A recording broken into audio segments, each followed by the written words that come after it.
Welcome to Jersey Matters. I'm Larry Menti. There are new high school graduation requirements in New Jersey that you need to be aware of if you have a student in high school or you are a student in high school. The new requirements are a bit controversial, so much so that there's been a lawsuit filed. One of the people involved in that lawsuit is our next guest. Jessica Levin, Esquire, is from the Education Law Center. Let's start from the beginning. What are the new requirements? So beginning in the fall of last year, the New Jersey Department of Education issued a series of memoranda laying out these new graduation requirements, getting rid of the old high school exit exam that they had used, the HESPA, and the alternative exam, the ASA, and instead saying that students have to pass an exam called the PARCC in mathematics and English language arts.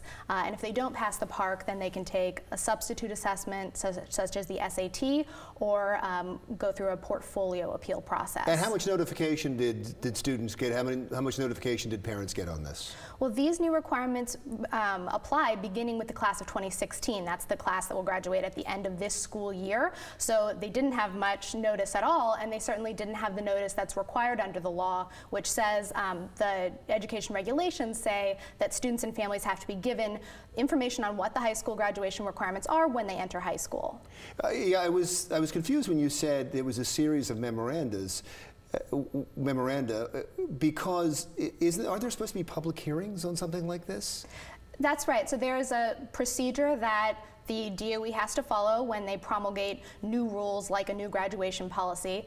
They have to follow a law called the Administrative Procedure Act and various other regulations that say exactly what you said, that the new rules have to be proposed, there has to be an opportunity for public comment by stakeholders such as parents and teachers, and go through a procedure that allows that policy to be vetted and then appropriately adopted. So the PARCC test, the new PARCC test that's hooked to the Common Core, it has been extremely controversial, and many people have wanted to opt out of the test, and they are being forced in some states to take it. Most boards of education in every state are requiring that the students take the test, and it's been battled in the legislature here in New Jersey and in other states across the country. Part of the requirements for the graduation is taking the PARCC test, unless you want to take the SATs or the ACT test. Is that correct? Yeah, well, the options are PARCC or passing one of these substitute assessments like the ACT or the SAT, and then there's also a portfolio appeal process where student work is evaluated. That's if you don't take these tests or you don't do well enough in these tests?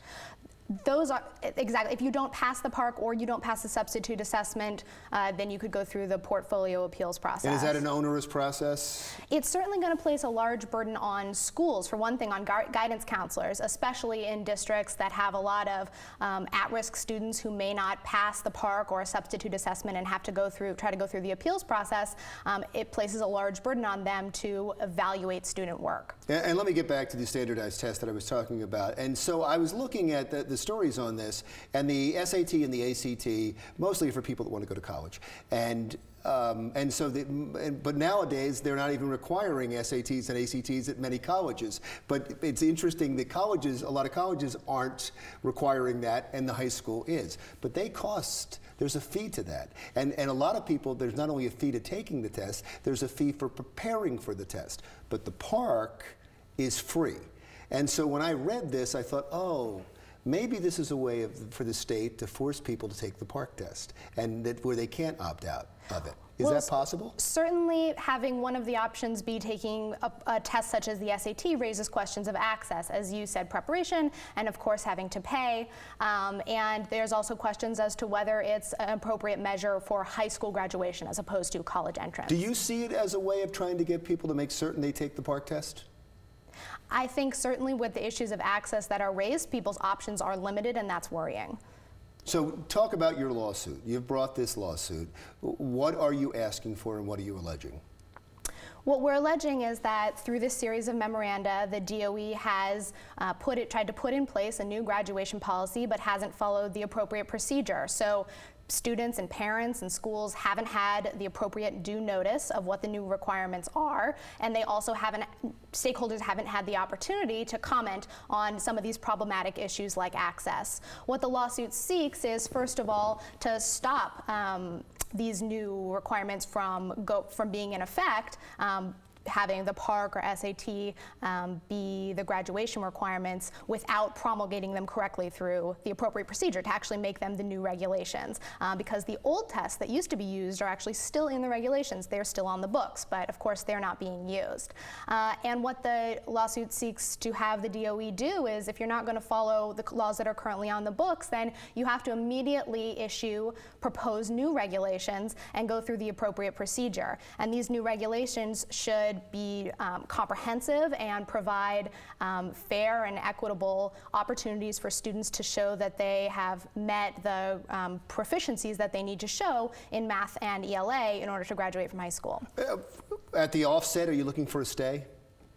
Well, we certainly are looking for new requirements that haven't been appropriately established not to be applied to students right now. Until they can figure this all out, right? Right. And what are you looking for them to throw all of this out, or just to go through the proper procedure? Well, what I think the first step is to go through the proper procedure, and once the proposed rules have been proposed through the appropriate channels, then we can look at those proposed rules and say, what are the potential problems with them, or are they appropriate? Because there has been such a political back and forth about PARC, I think people want to know who the Education Law Center is, and what you are gaining out of this, or if you had any kind of agenda whatsoever. So what is the Education Law Center? The Education Law Center is a nonprofit legal services organization, and we advocate for equal and adequate access to education under state and federal laws.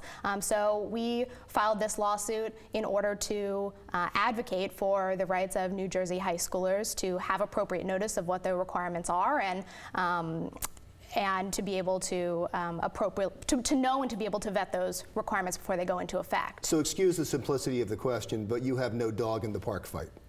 Well, we have a dog in the fight of making sure that no standardized test is used inappropriately, because attaching high school graduation stakes to a standardized test, those are very high stakes, and it's one of the most important things that the DOE does is to establish what are the requirements to graduate from high school. So our stake here is to make sure that the tests aren't used inappropriately without making sure that they're reliable and making sure that these policies are established appropriately. Are you getting support from other entities for your lawsuit?